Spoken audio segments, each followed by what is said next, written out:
सामंत कई खापों में विभाजित थे।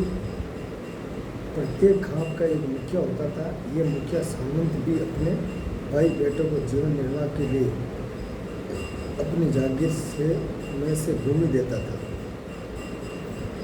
सामंत के ये संबंधी उपसामंत छूट भाई कहलाते थे।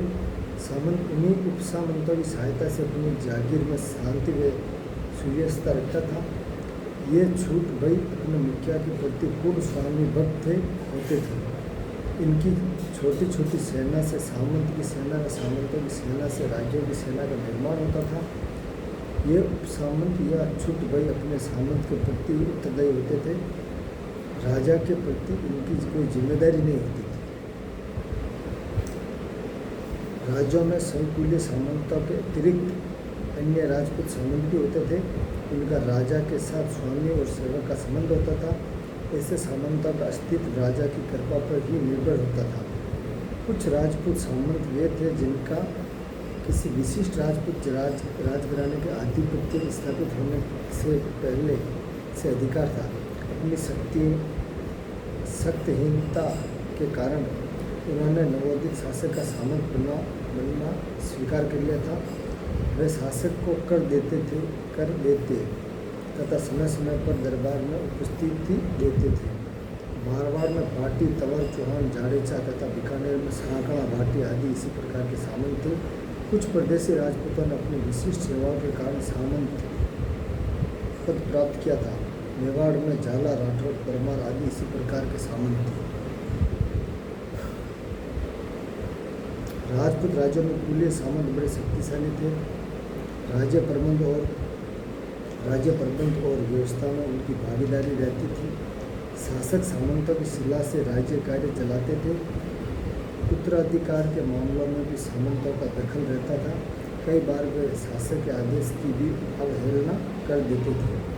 मारवाड़ के शासक राव सूजा ने अपने पौत्र वीरम को अपना उत्तराधिकारी मनोनीत किया था, परंतु सामंतों ने वीरम के स्थान पर राव गांगा 1515-1529 ईस्वी को सिंहासन पर बिठा दिया।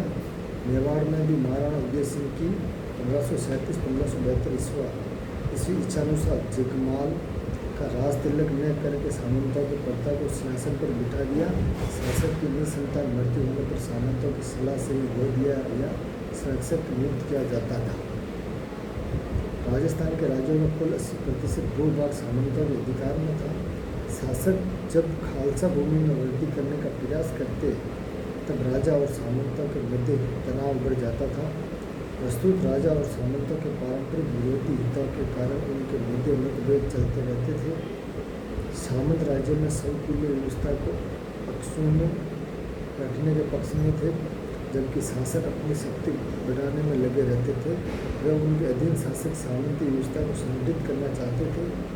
मारवाड़ में राव मालदेव 1531-1562 ईस्वी में सामंतों की शक्ति को नष्ट करने का प्रयास किया। उसे इसमें पूर्ण सफलता तो नहीं मिली, मगर इसके परिणाम उसे सुमेल के युद्ध के रूप में भुगतना पड़ा। सामान्यतः शासक के साथ सामंतों का मतभेद होने पर भी विपरीत के समय वे अपने शासक का साथ देते थे। चलो दोस्तों, इस वीडियो में इतना ही। वीडियो अच्छा लगा तो लाइक करें, शेयर करें और कमेंट करें। चैनल पर नए हो तो सब्सक्राइब जरूर करें। आपको इसी प्रकार की वीडियो इस चैनल पर मिलेगी। नई स्टोरी सुनाऊंगा मैं आप सभी को, तो आप चैनल को सब्सक्राइब जरूर करें।